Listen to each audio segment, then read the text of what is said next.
Welcome to the New Dentist Study Club podcast. My name is Dr. Sanj Mohanta. We're going to learn about clinical management, practice management, and the emotional management of dentistry. Let's learn how to be happier in dentistry. Let's go.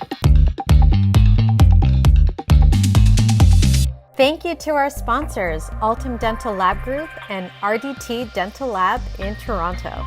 Hello, everyone. Thank you so much again for joining the podcast. So grateful to you all. We have another special podcast because we have my friend, Dr. Alex Bongard, and I'd like you to get two things out of this. One is for those of you who are new to implant surgery or thinking about getting into implants, I would like you to become more confident and do that first implant.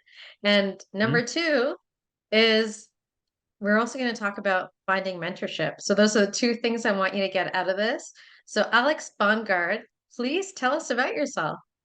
All right. Hi, guys. I am a pretty recent grad myself. I'm kind of just graduated in 2021.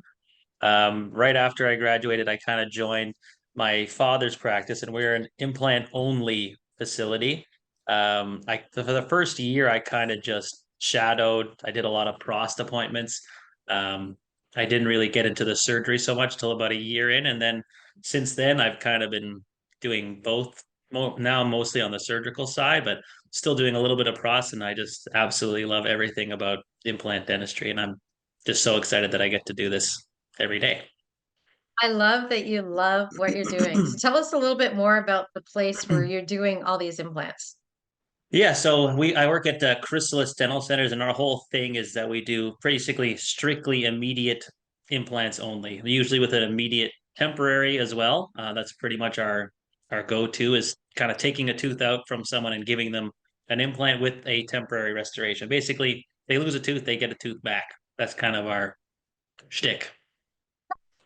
And you're in Toronto, and your Mhm. dad, tell us about your father because he is your My mentor. yeah, he is my mentor, my hero, and all that combined. Oh, Yeah, he was obviously instrumental for me to get into this. He gently pushed me when I was younger, like, yeah, if this is something you want to do. I think he was playing mind games with me since I was a young boy, but he got me where he wants me, I think. Um, yeah, like he's really been a pioneer for. I know he's one of the first big full arch implant guys in Canada. I know he's probably done, if he's not top two, he's in top five for sure in terms of total implants placed in Canada. So he's obviously got a wow. ton of experience. And yeah, he's kind of just always kind of taught me to, like, when you see a rule or you see something that's like, absolute, maybe sometimes it's not always that way, and to challenge stuff that doesn't really make sense, which really is kind of what we do at Chrysalis pretty much every day. Oh, that's awesome. Now, think back to when you placed your first implant. Oh, it's Tell us, terrifying. did you tell the patient that that was your first implant? I actually did tell the person this was my first implant, but Okay. I went about it in like a very, I kind of told them like I'm so excited. It was kind of hard for me because like it was an implant only facility too. Somebody referred this patient to our clinic. So I kind of had to be like, I couldn't be like, I have no idea what I'm doing. But I basically said, like, I'm so excited. You're a great case. Like it was like an upper premolar. It was actually a pretty good case for me. That I decided, I was like, you're the perfect person for this.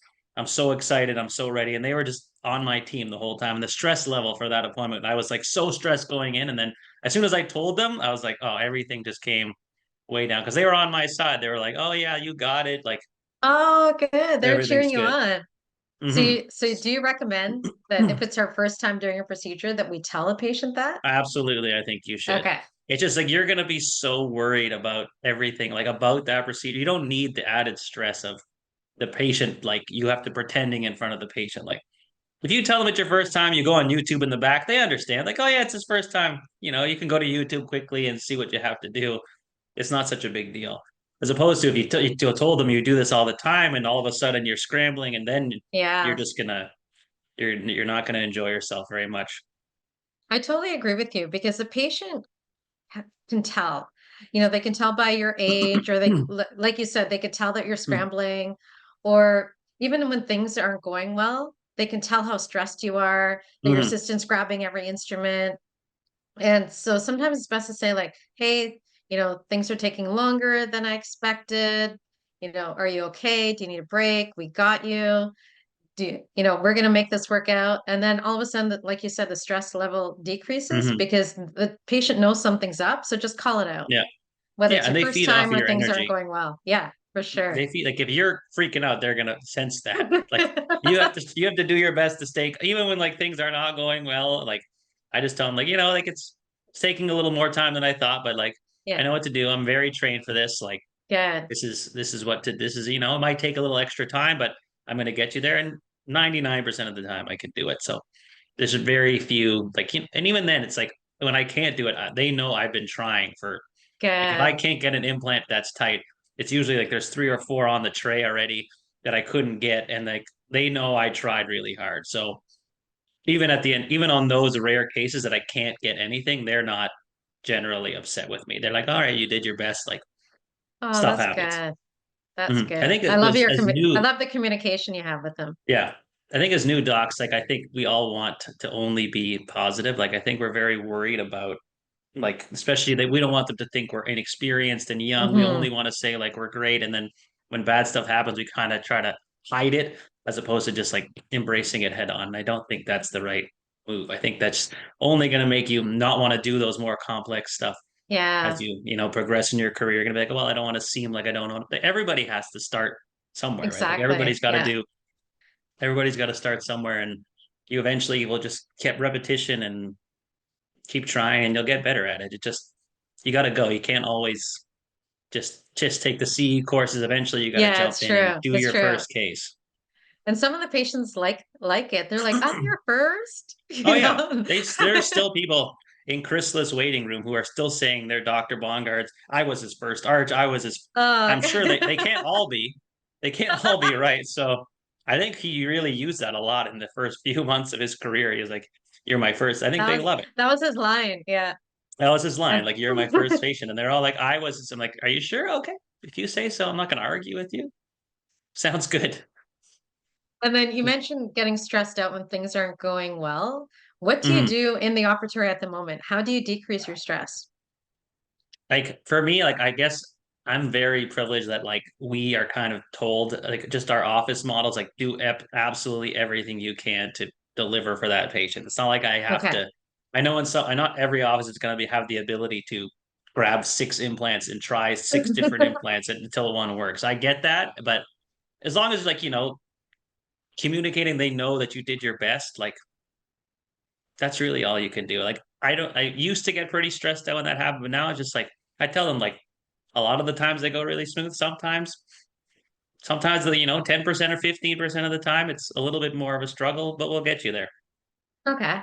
That's about it. That's good. So Mm, you have that, you mm, know, that philosophy that, hey, even if it goes badly, like I'm going to take care of my patient. If it means bringing them back, if it means referring them to someone else, if it mm. means, making the appointment longer, we're going to do it. So that's Yeah. great. And even on the rare cases that I can't, if I think somebody else in the office or somebody else could do a better job, like I'll bring them in. Like at some point, like it's all about the patient, right? If I think Exactly. somebody else can do it, if I think, oh, maybe my dad or one of our other surgeons will have a better chance at this, I'll bring them in. And it's never like the patient never is like upset with that, especially when they're way older than you. I think it helps too. They're not going to be upset when I bring in my 30-year plus father, who the owner of the clinic. It's like, it's not so bad for sure. They don't hate that. Actually, they like it. They're like, wow, this dentist really Yeah. cares about me because Hmm. they're not thinking about their ego. They're thinking about me and asking a more experienced colleague to help out. Now I have two Yeah. dentists helping me. Yeah. And even for new docs, I think having someone that that kind of can help you out without, you know, we're a little bit too competitive with each other, dentists, I Yes. find in general. If you can find someone who you can send it to, will just kind of take care of it for you as a young dentist, I think that's huge because that'll give you a little bit more courage to kind of take off and start doing those cases that you maybe were kind of afraid of doing.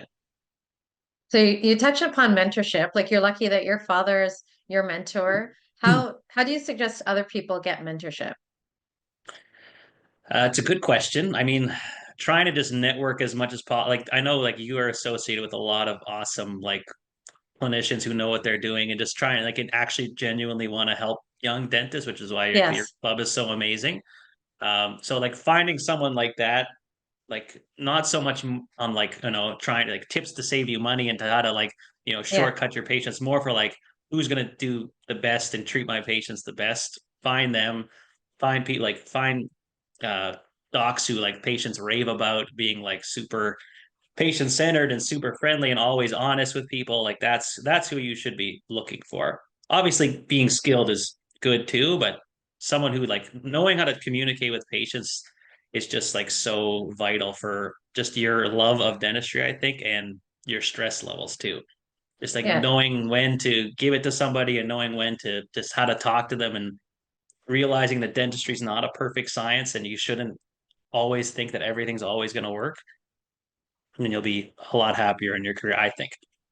No, you're right. I went to the new dentist symposium that was hosted by the Ontario Dental Association, and several of the new dentists were saying that they get stressed out because they want things to be perfect, and rarely they are. So you're right. Like Mm, healthcare is not perfect, yeah. and we can't have that stress of perfection on us. And the patients Mm, don't even expect it to be perfect. They don't even no. notice whether it's perfect or not. They just want to have a pain-free Mm, appointment with compassionate healthcare workers, and they want to be able to eat on it and to look half decent. That's all. that's about it. That seems like that's about all. Yeah, just they want someone who's going to take care of them. Like they're it's like I guess I don't know over the past I don't know how long like it's been almost too much of like a buyer seller relationship with Yeah, patients, and like it's kind of like we don't want to, but it's not, it's healthcare, it's different. Like yeah, you do your best, you treat them honestly, like they know it's not perfect. We like for some yeah. reason think that they think everything's always going to work out, but they know dentistry is not a perfect science. Almost everybody on earth I think has one not so great experience at their one not perfect experience at their dental office. I think Yeah, pretty much everyone, like fillings come out, stuff yes, happens. Like it happens. It's not the end of the world. As long as you communicate it properly and you're not combative with them. Yeah. I yeah, never I agree. understood trying to figure out what happened, like seeing if you should blame your patient. Like that to me is just like I bad know. energy. I never Don't blame blame them, even though anyone. I know, even though when they tell me that they chewed on a they forgot and they chewed on something hard, like what am I going to tell them? Like you have to pay now? Exactly. Like you got to make those arrangements before, and like there's blaming them is just never going to lead you anywhere good, And also especially in blaming today's yourself. world. Yeah, blaming Yeah, they yourself isn't gonna, because if you're there upset thinking I did something wrong, oh my gosh, now the patient's in pain, like put that energy towards helping the patient yeah, and instead like of victimizing yourself. or just like trying to find out. We had a few surgeons who were like every time they had an implant fail, they would be like searching, like what happened. Like, they fail sometimes. It's like they don't work 100% of the time. What trying to find out the exact cause, if it, it's I guess important sometimes, but like really going through it, asking the patient all these questions, like getting them in an uncomfortable spot, like just fix it. Don't Exactly. Good. I love there's it. no reason to do that. For me, it's like the Yeah, I best thing I've learned. agree. Like, why would I ask them what happened? Like, okay, like if their A1C shot up, I should know about that. But like, if they had a piece of hard candy by accident, what am I gonna do? Like, not fix it for them now? Like, Yeah. no. Just deal Yeah, with the problem, help the deal patient. with the problem, help the person, the money will follow. That's Yeah, I basically agree. our philosophy. Treat people at the top level, and you'll have more patience, and you know what to do with. Yeah, and I like what you said about mentorship. Like seek those people who you know are caring towards Mm. their patients, that are giving back to the community.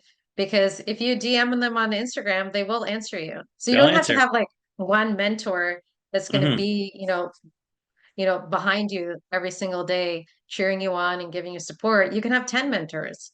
You can just DM someone and say, like, hey, I saw that case. Can you go through that with me? Hmm. You can say, like, hey, can I take you out for dinner next month? And can I discuss a few things? Hmm.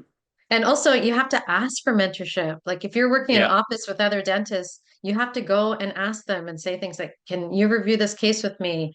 Or, things didn't go well. Can I talk it through with you? They're not going to Hmm. come and watch you because they're busy with their own patients. Right. Mm. Yeah, especially if they're in your own practice, they should be on Yeah. your team. I would hope so. Yes. That Of course they're they're going to looking help out you for if you you. Yeah, ask I would them. imagine so. But you just like Yeah. if I might, like when I first started, like I was in every room that I could possibly get in. But if I had Yeah. 5 minutes in between appointments, I would be watching something. Good. Generally, patients really don't mind. Like in the COVID era, it was obviously like I couldn't do it, but I was also still in Mhm. school then, thankfully. But like patients really don't aren't really upset if you're trying to watch someone because you think that they're good. I don't think anyone there is going to be upset. The patient is not going to think, "Oh, this guy must be not great because somebody's watching him." I think it's going to be the opposite. They're gonna think, this guy probably knows what he's doing if somebody else is learning from him. Yes, that's right. Like for sure. Like it's I don't think anyone's going to be upset. Try to get in as many rooms, especially if it's a procedure you're interested in. Yes. Like, CE stuff and that is good, but like until you see it and actually do it yourself, you're never going to have the courage to, you know, jump in. Speaking of courage, there are a lot of dentists who take implant courses and then they're so scared to place their first implant, or they placed a few implants, something didn't go Mhm. well, and then they're scared to continue. Right. So, what advice do you have? Like, first of all, like what, like with case selection, what should their first implant be? Like you mentioned, upper premolar. Would that be Yeah. the best one to I think start that's a with? great one. Yeah. Upper premolar, healed site, probably. If you want to guide it, you can. I am a little bit worried about. I love guides because they make people think about the crown before they started, which I think is great. I think that was a big problem with implant dentistry for a long time, is that surgeons would place the implant where there was bone and then say like, now you deal with it.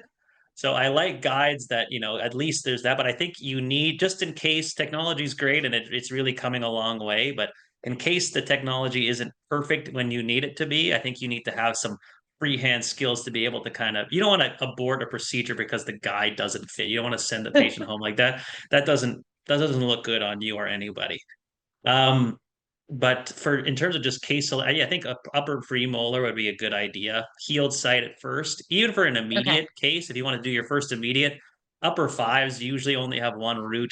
Pretty easy to take out unless they're broken at the gum line, but it's not such a, and it's like you can just use the socket most of the time. Just try to wedge something in there. It's not such a high aesthetically demanding area either. If you get a little recession or you don't do it perfectly the first time, probably going to be okay. That's kind of what I would advise. But obviously, we do implants a little bit differently than the traditional, how things are traditionally taught in implant courses. But if you're going to do one, I would say start there and then kind of move into more complex areas. But I would, yeah, until you understand the aesthetic zone, I would probably stay away from that for a bit. Kind of stay in the posterior for a while until you really understand the principles of what makes a good aesthetic zone implant. Okay. And Yeah, definitely people should go for it. Like within the first 6 months of taking that yeah, course, do because you're your gonna first forget. implant. Yeah, Yeah, exactly. So you should I already need to. have a plan. You should already have some patients who you can do those Mm, implants on before you take that first course. yeah, I'm actually trying Mhm. to do something where for new dentists where they can find the patient that they want to do the implant on, take a CT scan, maybe an intraoral scan. We can print a model for them and then have that model inside of a mannequin. They can actually practice on the model of the person that they're going to do it on before they actually do it. It's a lot of hand holding, I understand, but maybe it'll get people to kind of jump in a That little is bit genius. sooner. I was thinking Great about it for a little idea. bit. Yeah, but it's Okay, you a said little it. bit difficult to enter. You I'm going to try manifested my it. best. Now I'm you going need to to try to implement manifest it. it. Yeah, but I think it's That something is we could maybe fantastic. offer for the initial implant places. I think they've kind of been testing it a little bit. We had some UFT students over the last couple weeks. I kind of been throwing it out there, and they were like, "Oh yeah, we would absolutely love that." So it's something I'm thinking about at least. Oh, great. Hmm. And Alex, how about, you know, if say we're extracting a tooth and the patient wants an implant after, like, Hmm. should we be doing immediate implants for every single extraction? I, I, I'm very biased about this. All right. I think immediate's the best way to go. When you take out a tooth, in my opinion, and I think it's in the literature is coming along with this, there's no better time everything wants to heal when you take a tooth out. I don't think the body particularly cares about the implant, but if you can wedge it into that, like near that socket while everything's healing, I think you got a great chance of a good outcome. Because it's healed sites scare me a lot more. I love taking out teeth and putting in implants, right? I think it Okay. works great. I think the patient experience is just so much better. Instead of waiting a year for their tooth, they got one same day a lot of the time Oh, for us. awesome. And then Yeah. if we can't place the implant right away, Yeah. when should we bone graft? Yeah, like if it's really there's nothing there, like the infection of the tooth or something has destroyed all the bone, then yeah, you have to graft. But it's a lot less often than I think people would think. At least for us, like I try if I can get anything in, even if it's on a weird angle sometimes, I really like I'm basically telling the patient like I'm gonna do my best to save you 4 months right now. Like if I can Okay. get something solid is something in there, something wedged in there. I might not always give them a temporary tooth if there's really no bone. I might say like, but at least I'm going to save them the 5 months of waiting for Yes. the bone to heal before I put the implant in. Yeah, Okay. not crazy angles, but if I can find something that'll, I have a lot of cases where like it kind of looks like it's never going to work, but they work. So I don't Wow. know. Yeah. What are your thoughts on PRF? I think it's like I think it's okay. I don't do it. I've only done it on a few occasions for people who just really didn't want to have like any cadaver bone in them, and they were just really freaked Okay. out by that idea. But Okay. it seems to work okay. I think Okay. it's yeah. I don't have any. I don't really have strong feelings about it, but I think it's fine. It can work. It can Okay. make that tissue look nice and bulky. I think it's okay. Yeah. Okay. Good. And then when you're taking out that tooth, you have to take Hmm. it out atraumatically. So give Yeah. us some tips on how to do that. I can give you tips. I just don't know how well they're going to be taken because the way Okay. we take out teeth is very, very different than how most people were taught to take out teeth. Oh, let's I mean, hear it. I'm I can interested. do it. It's kind of like our secret sauce. Not really, but it's just that our whole thing is that interproximal bone is actually the most important bone, not so much facial Wow. bone. Yes. Really? So Okay. if I have like a let's say I have a broken central incisor or something at the gum line, I really my first instinct with every training that I had before I Yeah. kind of started doing these immediates was, if I have to kind of wedge something interproximally, I'm using my Yeah. hands, but wedge something interproximally. And like if I had to use a burr kind of in the interproximal, take it out because that interproximal bone didn't matter so much, but don't ever touch the facial bone. And now Yes. it's opposite. I'm taking away bone off the facial, I'm taking it on the palatal, and I'm trying not to even use my Wow. elevators inside the interproximal because we have a brilliant oral surgeon who works with us who does all this data for us. His name is Brian Freund. For Yeah. new dentists, he's got a great oral surgery course that he does every so often. It's awesome.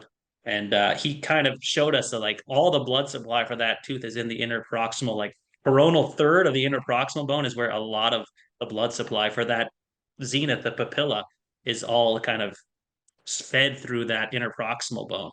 So now I don't Wow. touch it at all. I take facial bone away, I take lingual bone away, and I try to just grab it. I try to sink my forceps down deeper and try to just grab it, twist it, and get it out. Wow. Yeah, So for a that's lower our molar, would you lower molar. Like, section? yeah, I would And section, but I wouldn't. yeah, Again, I wouldn't take the interproximal bone, interproximal. Wow. which is really annoying when Even the interradicular between the interradicular bone I can do. Yeah, in between the okay. roots I will do. Yeah, but just Okay. not in between the teeth. Oh my Yeah, goodness. yeah. That's like earth shattering. No, I know it's tough for like we get a lot of people who come through and they just don't believe it, but we're going to have a lot of data and we're hopefully going to publish pretty soon about how this kind of works and how it even makes sense when you're looking at it like biologically. That there's really the buccal plate is kind of just like a fused, purely cortical plate that really doesn't have a lot of blood supply in it. It doesn't really True. like we're looking at a ton of like dried skulls and CT scans. If you really look at your CT scans closely, like teeth barely have buccal. Like a lot of canines are completely dehisced Yeah, you're through the right. bone. But for some reason, we were told that we need 2 millimeters of buccal plate for an implant to go in. And that to me is just like teeth never have 2 millimeters of buccal plate. How are we're gonna have to graft every Wow. case and make every case more complicated than I think it needs to be. That makes So so much sense.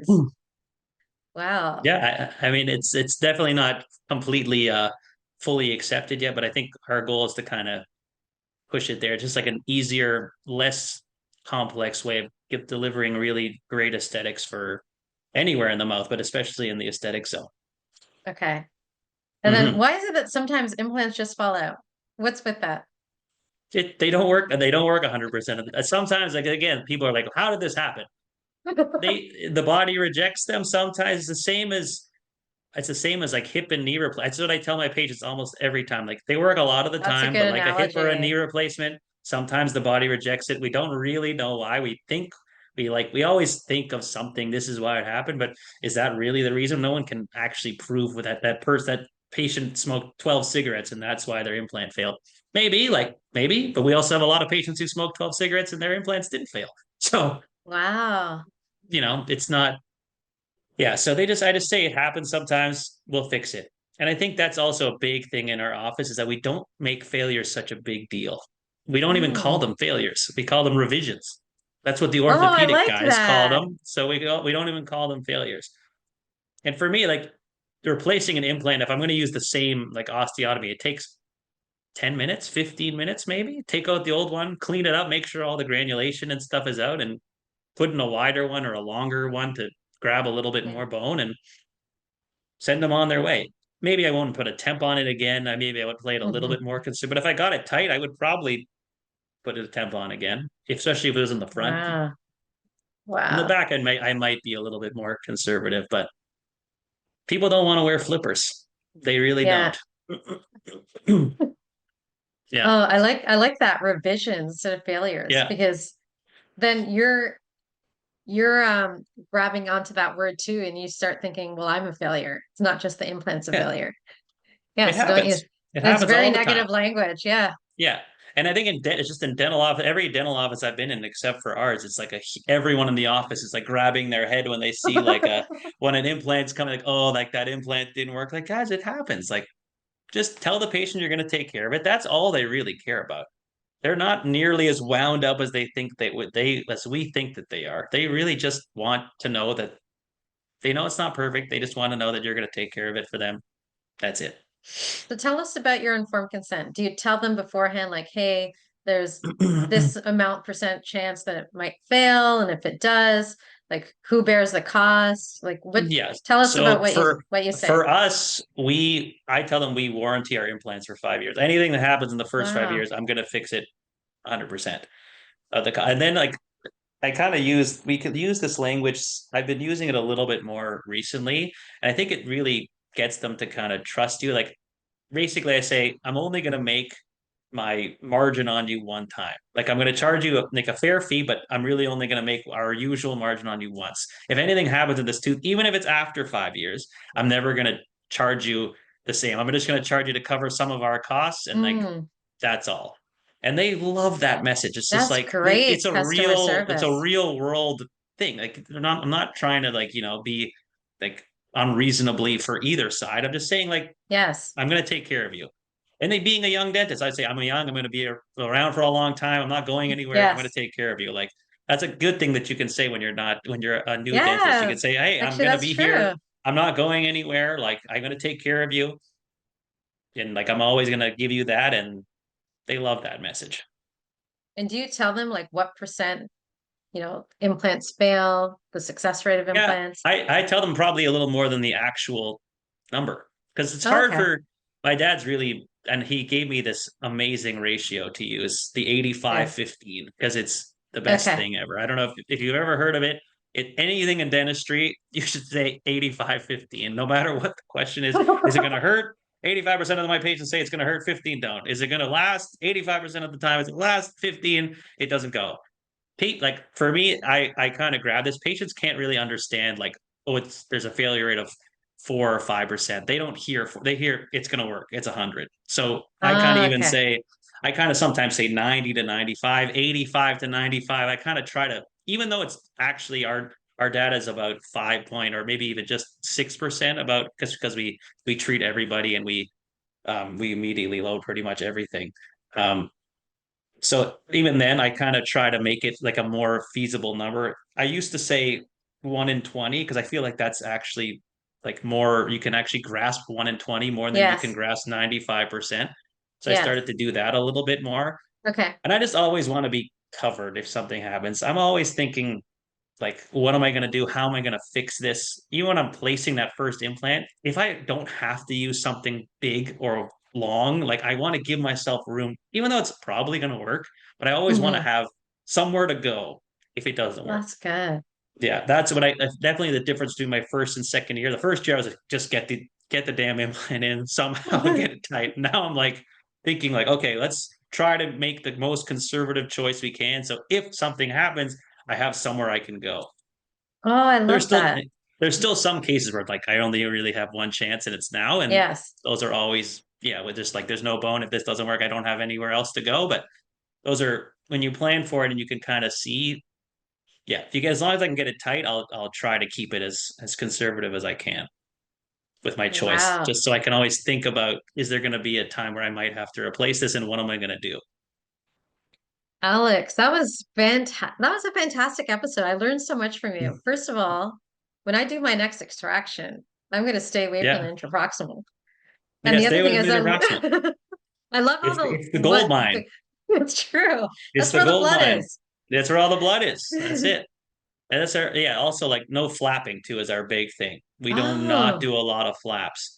If I have an okay. extra, like we use instruments to kind of to see. I don't need to see all the way to the end of my Yes. implant where I'm going to go. We have, probes and stuff. I always like, I make an osteotomy. I feel it. I'm feeling it after every drill. I'm feeling it, checking all the walls, Good. making sure it's good.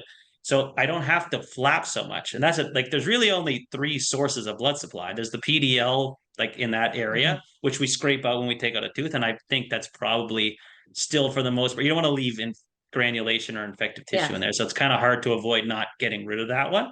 But then it's interproximal bone and periosteum. That's it.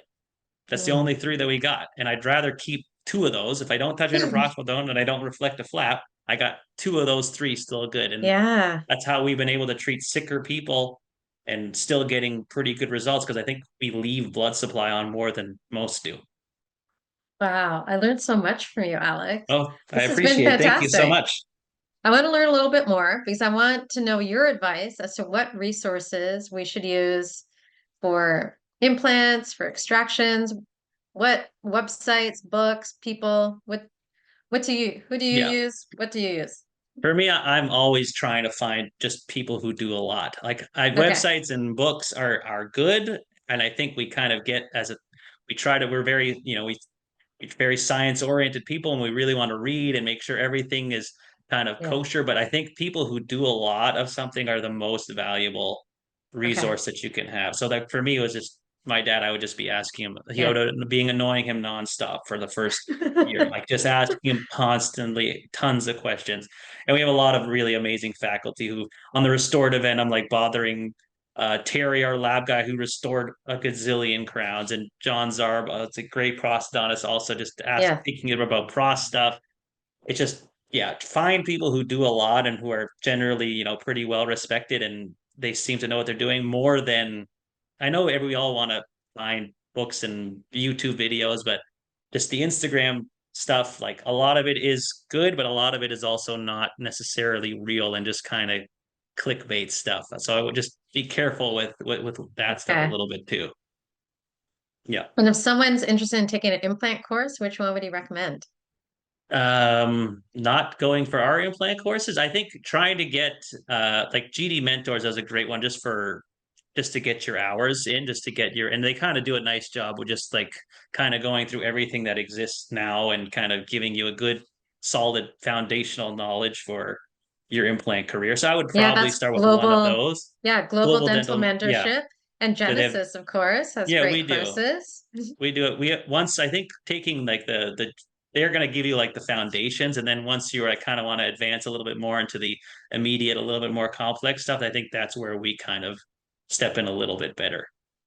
Oh, We're kind of doing like good. a joint thing with them, but like I think it's mostly to get started. I would recommend it's like Dr. David and Dr. Charlemagne and Yes. Zarb, and we have a Dr. Powell, and I think there's a lot of really well respected Yes. uh, guys in that course. I think I would very much recommend that, especially if you want, and it's also all online, so you don't have to. Yes. Yeah, it's all on demand. So I did that course myself actually when I first. Oh, good.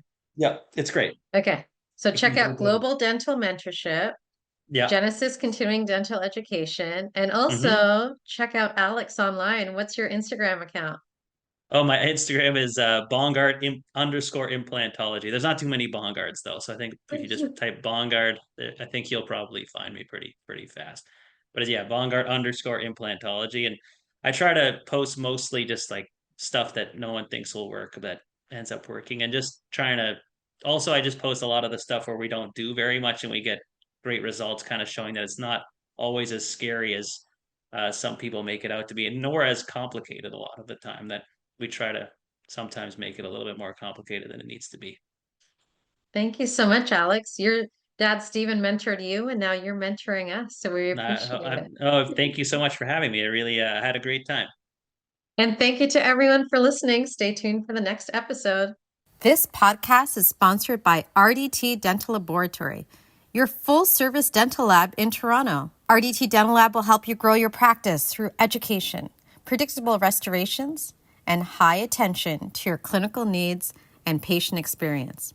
Check them out at rdtdentallab.com. Thank you for listening to the New Dentist Study Club podcast. Listen to us on Spotify, watch us on YouTube, share and subscribe, and follow us on Instagram at New Dentist Study Club.